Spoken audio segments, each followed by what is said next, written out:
Well, good day and welcome back to the Johnson Space Center for the next in our series of briefings today on the STS-134 ULF-6 mission to the International Space Station. This briefing is dedicated to the discussion of the Soyuz activities that are on tap for Monday, the upcoming departure of the Expedition 27 crew on the Soyuz TMA-20. And with us today to discuss all of those details are Kenny Todd, the International Space Station Manager for Mission Integration and Operations, and Courtney McMillan, the ISS Team 4 Flight Director, who has been involved in the coordination and preparations for Monday's Soyuz activities. And we'll start off with Kenny. Thanks very much, Rob. Well, it's great to be here with you today. We're off to a fantastic start for the ULF-6 mission.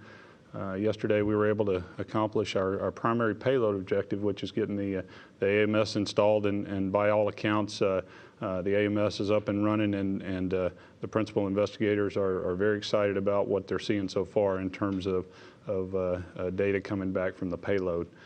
In addition to that, this morning, we were able to get EVA-1 behind us, and when you come into a flight like this one where you have 4 EVAs, it's always good to get that first one behind you. We had the problem with the CO2 sensor, but that's something we'll work through. We're not going to need that suit again until EVA-4, so we got a little bit of time to go look into that, as Derek mentioned to you earlier. Back several months ago during the ULF-5 mission, I came and talked to you about what at that time was a very unique configuration for the space station. We had all the partner visiting vehicles present, and we entertained the idea at that time of adding a photo documentation task to that flight and undocking 24 Soyuz off the MRM-2 port, backing away, taking some pictures, doing some documentation work, and then bringing that Soyuz back into that port. For that particular time frame and that particular vehicle, we decided at that time not to step up to that task. Our Russian colleagues had highlighted some concerns they had with deviating from their flight test plan for that particular vehicle, given that it was a new vehicle. And so we accepted their recommendation and did not press that any further for that particular flight. So we fast forward a few months, and here we are with ULF-6 and Space Shuttle Endeavour attached, and now instead of a unique configuration, we have what I term more of a unique opportunity, which was created by the fact that several weeks ago, the space station program, along with the space shuttle program, agreed to enter into what we called a dual docked ops scenario, where while the shuttle was attached, that we would go and undock 25 Soyuz off of the FGB Nader port. That was a capability that we've been looking at over the last several years and getting comfortable with that point where we felt like we could undock a Soyuz, and so that allowed us to be able to make that decision several weeks ago with an understanding that, as with all things, as you get a little closer to it and understand a little bit more about the mission specifics, you need to finish up, do all the right analysis. But on the whole, we felt good about our capability to go support doing that undock. And this last week, we asked the team, again, to go, as part of looking at this unique opportunity to go do some additional photo documentation of the station with the shuttle attached. We asked them to go review that task to see what it would take to add that in to this dual docked ops scenario where we're undocking the Soyuz. And we've been working with our international partner in the space shuttle program to identify all the mission-specific analyses it would take to support backing away, going to a couple of 100 meters with the Soyuz, taking some pictures, and then continuing with the normal undock scenario. The partners have all been working through their own internal processes to perform their analysis and vet the results and come up with their own independent opinions about whether or not we would try to put that task in the 25 Soyuz undock plan. And yesterday, in fact, at the Space Shuttle Mission Management Team meeting, we had a very good discussion about the Space Shuttle role in that overall process for supporting this dual docked ops scenario. And at the conclusion of that, after listening to quite a bit of discussion, again, a lot of very positive discussion about the work that's been done up to this point to allow us to say that the team was comfortable with this approach. Leroy Kane did say, let's go do this, let's go support this objective.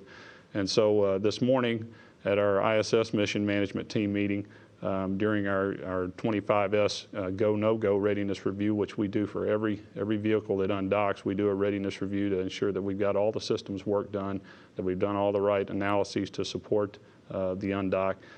We considered this photo documentation task as part of that overall undock readiness review. We looked at the work remaining. We looked at the risk associated with completing that work, and I'll tell you that it was acceptable from my point of view, and looking at what I thought was a couple of minor tasks to complete, not inconsistent with the type of work that we have to complete right before a Soyuz undock, whether we're in a dual docked op scenario or not. So we as a community, with 100% consensus approved this change to the baseline to go add this photo documentation task as part of the 25S Soyuz undock. And I won't say any more about those particulars. I'll let Courtney talk to you about exactly what we're going to do during the mission. All right. Well, let's see. So as Kenny said, we knew when Endeavour launched that we would be undocking 25S during the mission.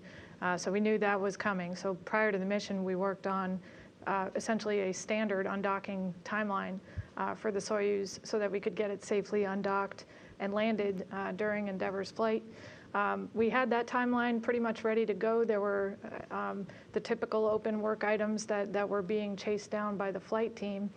When the opportunity came up this week to redo that timeline, to add the photography in, we started a lot of that work over again with the new proposal, and we've managed to get things very far along this week, and we're in really good shape going into we were in really good shape this morning going into the go, no go review, as Kenny mentioned.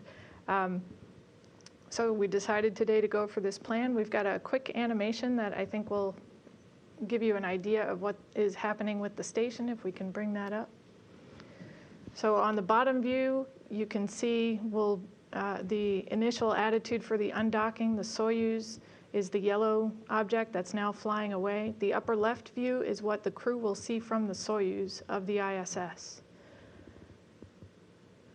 So they will back out to about 200 meters. You'll see they're a little bit above the velocity vector behind the station, and that's to keep the sun out of the pilot's eyes.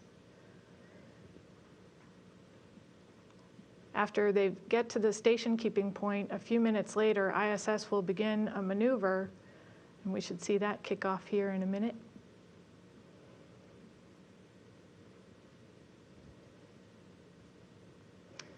And this is a 130-degree maneuver. They'll be moving at 0.2 degrees per second, so it will take about 15 minutes. And it will basically bring the whole stack around so that we get a side view and a really good view of Endeavour.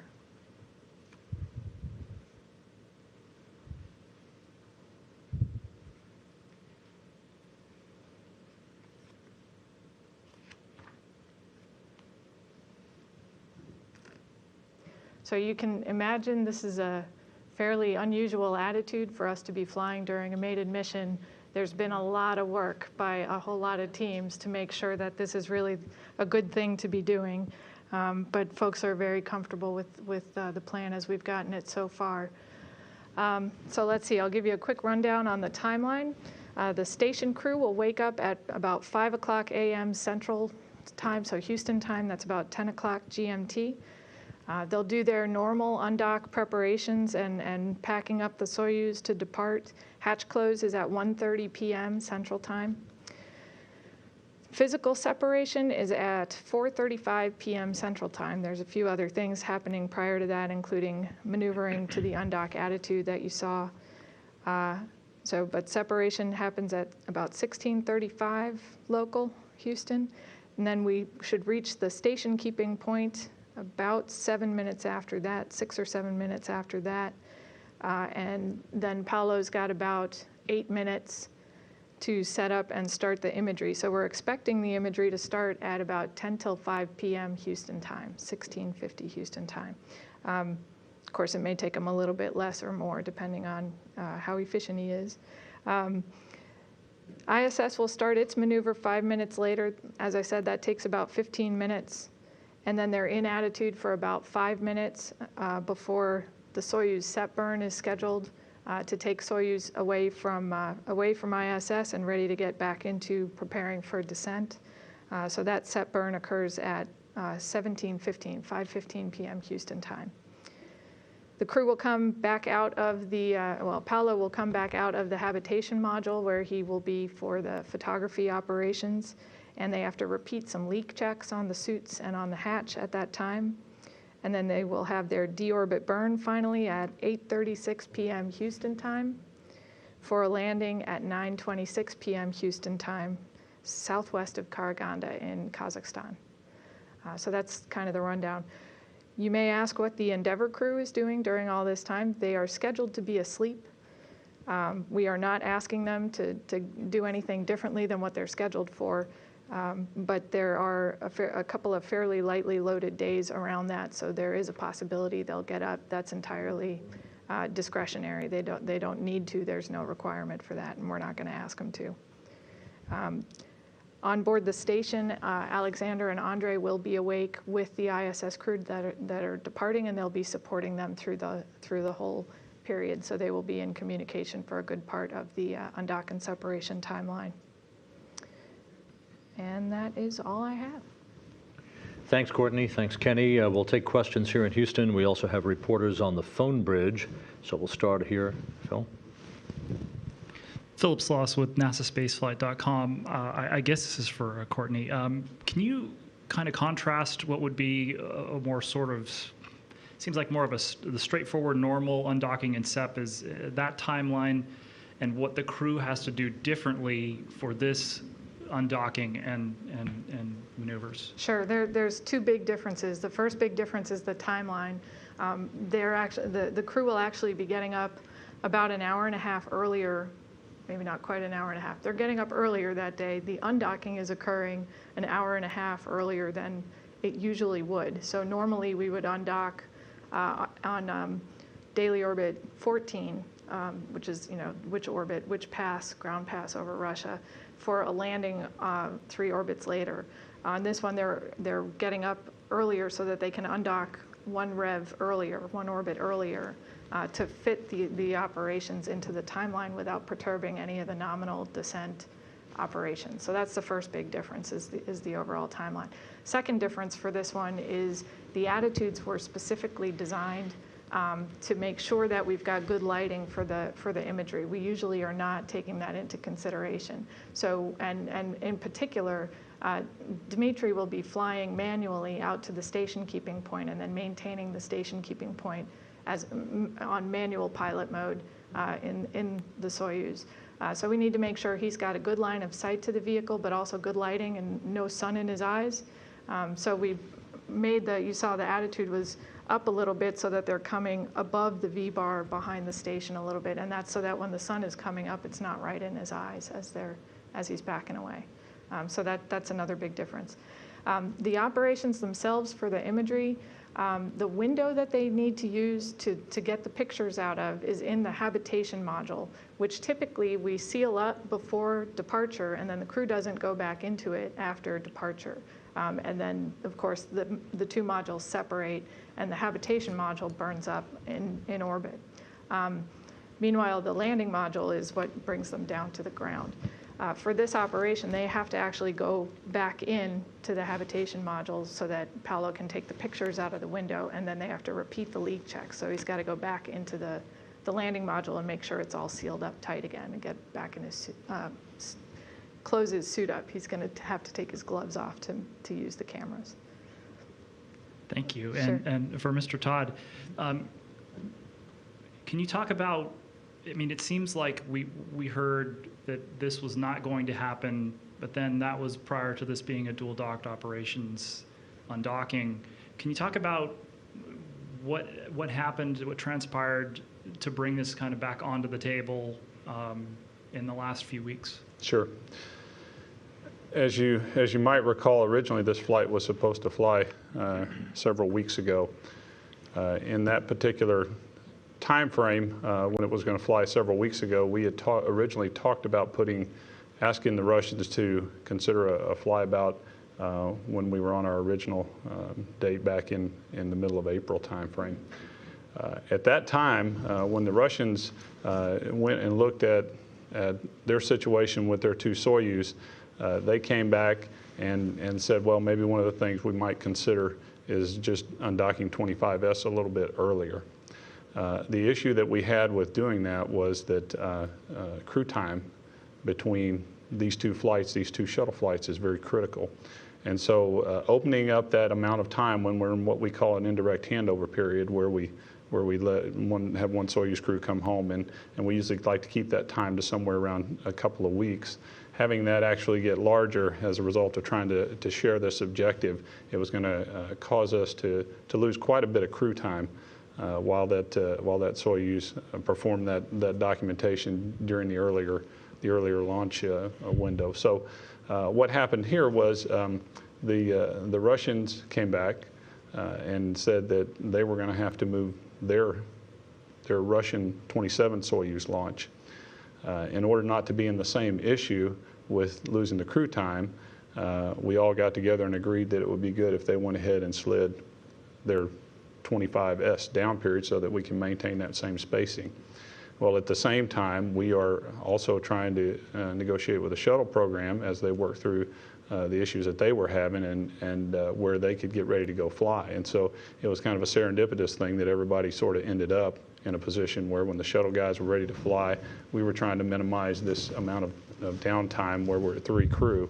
And where it ended up was, again, fortunate for all of us. And given that this particular vehicle, 25S, is an older series vehicle that didn't have the same challenges in terms of a new vehicle would, and trying not to overextend what you do with the new vehicle, our Russian colleagues felt much more comfortable in saying, hey, we're going to undock this vehicle anyway in this time period, and is it something you might want to consider for this flight? And so that's where we got to last week, and then we went and turned on the activity to try to do all the right analysis and see if we couldn't get it across the finish line, and this morning we did. Mark. Mark Carreau for Aviation Week, and I had 2 I think I can ask together. Who goes into the HAB module to do the photography? Is it just Paulo Nespoli, or are there others? And can you talk a little bit about the kind of photography? And I don't mean to be that technical, but is it still and video, or what is it you're sort of looking? And if you might explain the backdrop, do you have the Earth and the night sky or day sky, or the limb turning on? I'm not sure exactly what effects you're going for. Thank you. Sure. I think the short answer to all of your questions is yes, except to the technical stuff. Paolo Nespoli is the only one who will be in the habitation module during this period. He will be doing three things. He'll be doing still photography. He'll be doing some video. He'll also be occasionally doing laser range finding to assist DEMA while he's doing the piloting. So he's got a couple different functions while he's in there. He'll be busy.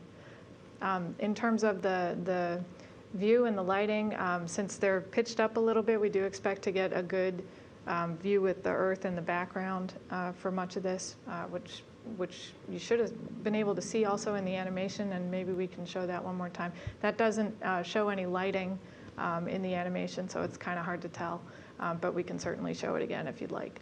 And the technical specs, when we have talked about this photography or this imagery, since there's video also in the past, the goal really is to get some good archival imagery of the stack with the shuttle attached to it. So we're just looking for Paolo to use his best photographer, videographer skills while he's there, and he's certainly very experienced at that.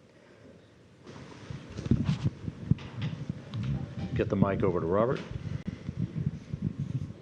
Hi, Robert Perlman with collectspace.com with, I guess, 3 questions. First, how was Paolo selected, if there was a selection process of who would be the crew member to do the photography? Was it based on his photo skills, or was there a reason that he was able to get out of the seat easier? It's actually more because he's got a couple of different jobs. Like I said, not only is he doing the imagery, but he also will be assisting DEMA with the range finding, with the laser range finder, and that's part of his training for where he sits in the Soyuz, for his role in the Soyuz. And will the TMA-20 crew, will they need to go through any type of training, if not just to practice the logistics of Apollo getting out of a seat and entering the HAB module? They have done some training already. In fact, that specific training they did last week. So they did do a check to make sure that that was going to work. They are doing some supplemental training. Today they had a session to get the cameras ready, talk about the camera settings and what to expect, and go through the procedure for what they were thinking in terms of where the cameras will be set up, and then what to do with them after they're done. The cameras will be staying in the habitation module, so they're going to essentially burn up on entry. They're not coming home. They also have another training session tomorrow to talk about the piloting specifically, and also the overall choreography of the event.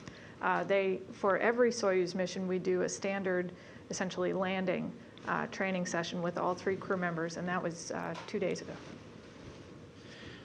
And lastly, you mentioned leak checks. If there was a problem in resealing the HAB module, would they have the option of coming back to the station at that point, or would they just stay in orbit until they fixed it, or how would that work?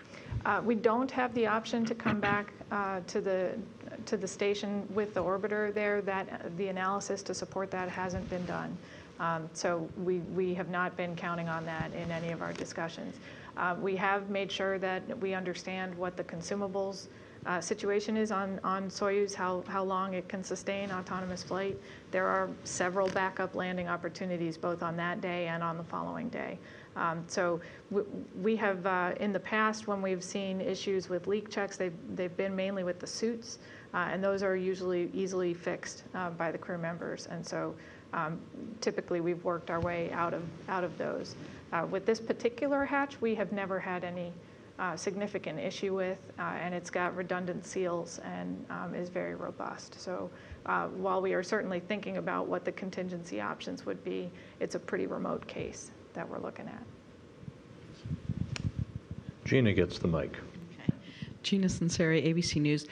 How does the space station actually rotate? Is gyros, thrusters, Endeavour? How do you make that happen, and who will be in charge of that? It's going to be the Russian segment thrusters.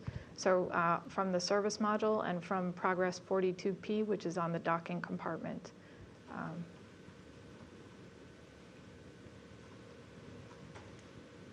Follow-up? Nope. Okay.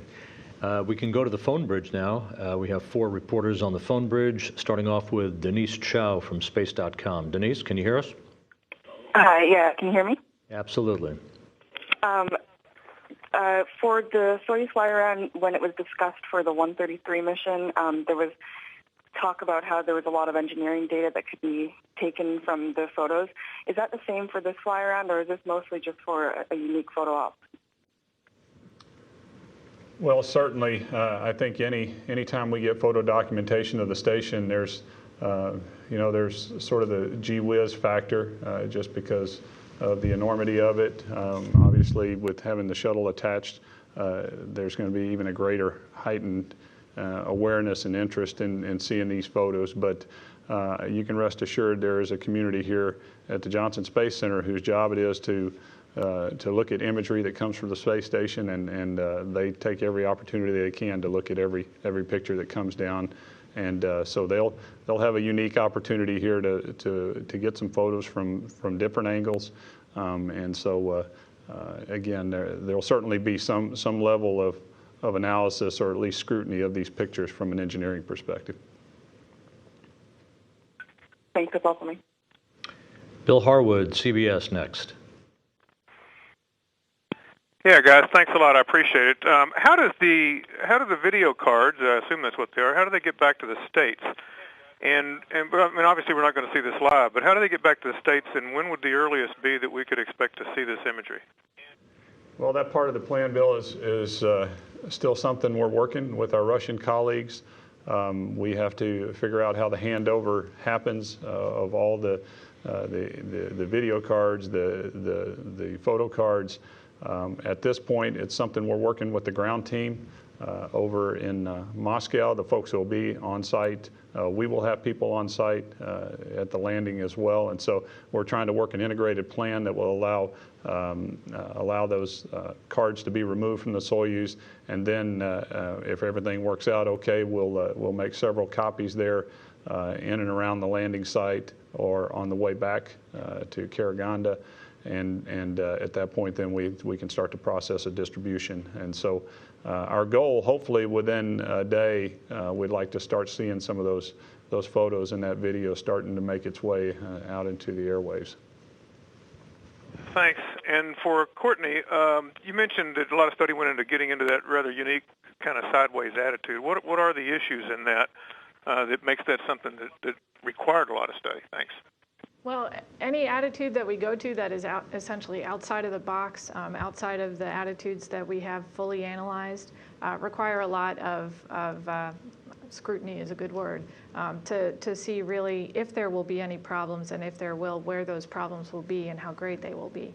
One of the other complicating factors about this timeline is the length of time that we're in each of these attitudes. It totals only one insulation pass, so half of an orbit, about 45 minutes, but that is still longer for being in one position for these unusual attitudes than what we're accustomed to needing to analyze. So it's really just, it's different enough from what we usually fly that it is outside of what we know about. So folks had to go off and really do the math and figure out where the problems would be.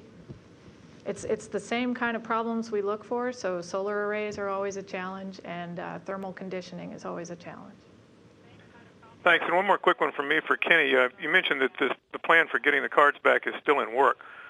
Is there some chance this stuff would end up in Moscow and would get released through some other way, or are you sure it's coming back, I guess, on Katie's plane to get back within a day or so? Thanks.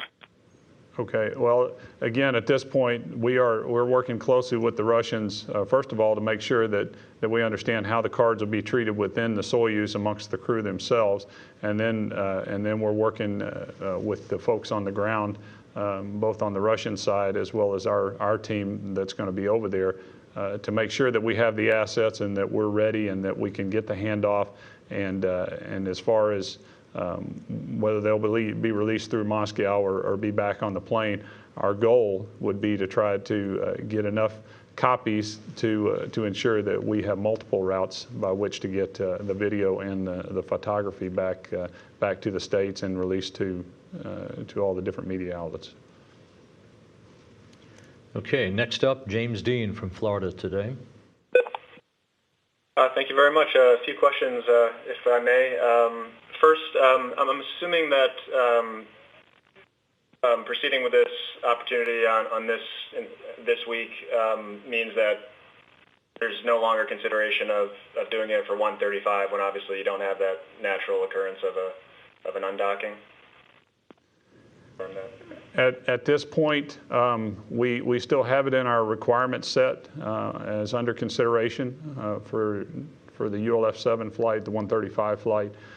If we do get imagery off this flight, we'll certainly go back and look at whether or not that requirement still makes sense for that particular flight. There'll certainly be an additional degree of difficulty in that if we did it during the 135 flight, we'd have to go through the redocking exercise, and again, that's just brings a little more complexity to it that we would have to go work. So this clearly is a better option for us, and we'll see what the outcome looks like when we get the pictures back. Thanks. This maneuver has been called under different scenarios a flyabout and a fly around, and I just wanted to confirm again. I guess I probably have to look at that video again to get a closer look. But the Soyuz it just backs away, or do you have a name for what this event is as it's currently designed? Could you just confirm if the Soyuz is actually doing anything different than a normal undocking scenario, or is there any flying that it needs to do to make this work? There is certainly flying that is going to happen to make this work. What we've been kind of calling it as a team is the undock with imagery. For the most part, it looks exactly like a normal undock, except that the attitude is a little bit tweaked up to assist with the manual piloting so he doesn't get the sun in his eyes. But in terms of the overall sort of the relative motion of the Soyuz and the station, it looks just like an undocking. So we have been working hard to keep the words "fly around" and "fly about" out of our official terminology for this. So, Rob, 2 more questions if there's time.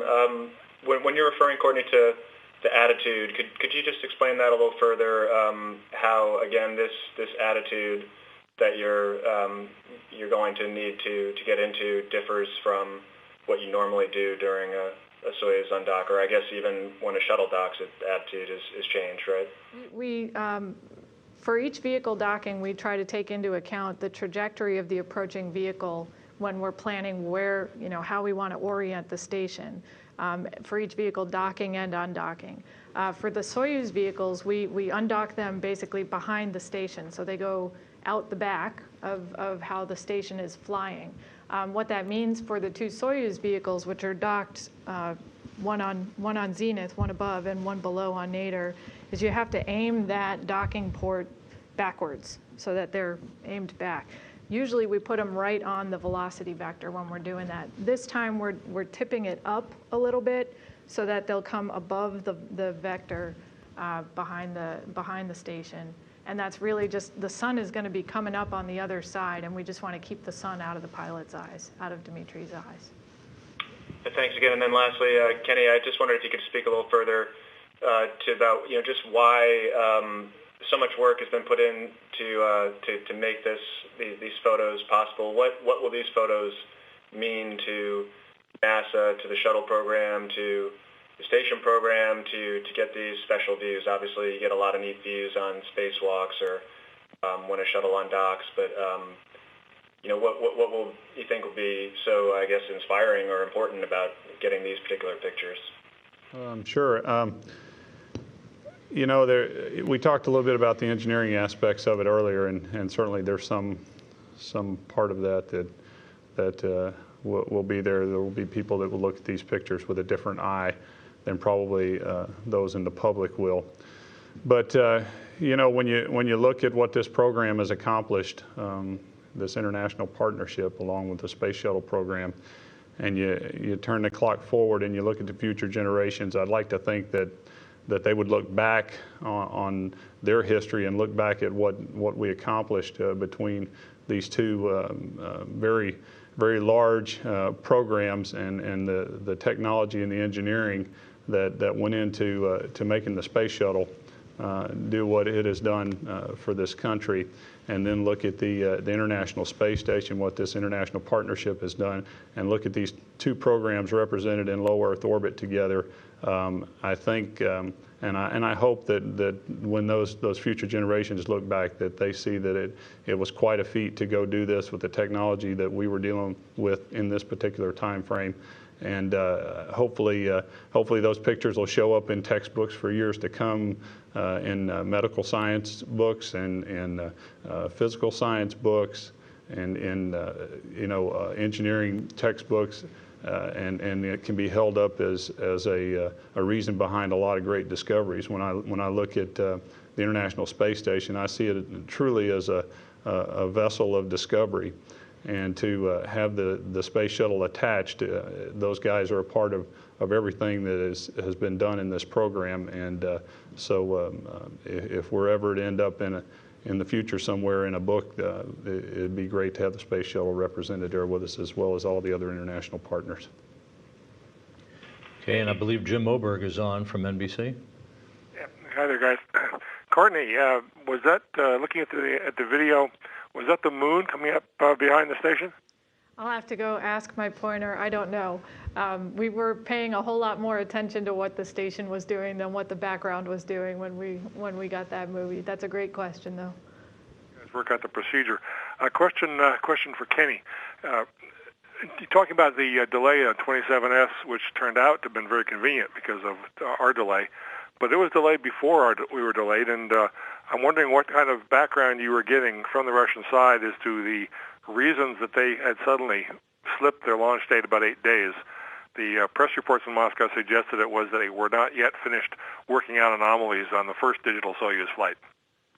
To be perfectly frank, Jim, I didn't have that level of insight into what was going on with 27S, so from our perspective, we were looking to try to minimize that amount of time, and that's why we asked them to slide 25S. But their reasoning behind 27S, I just don't personally have that insight into. Thank you very much, and things seem to have worked out pretty well for you. And yeah, in the end, it looks like that this is going to be a great opportunity for the space flight community. Okay, we're fine here. Thank you. Okay, any follow-ups back here? Robert in the back. Hi, Rob Perlman with CollectSpace.com again. With just two quick follow-ups. Is there anything that could happen between now and undocking that would cause you to not do this this imagery possibility?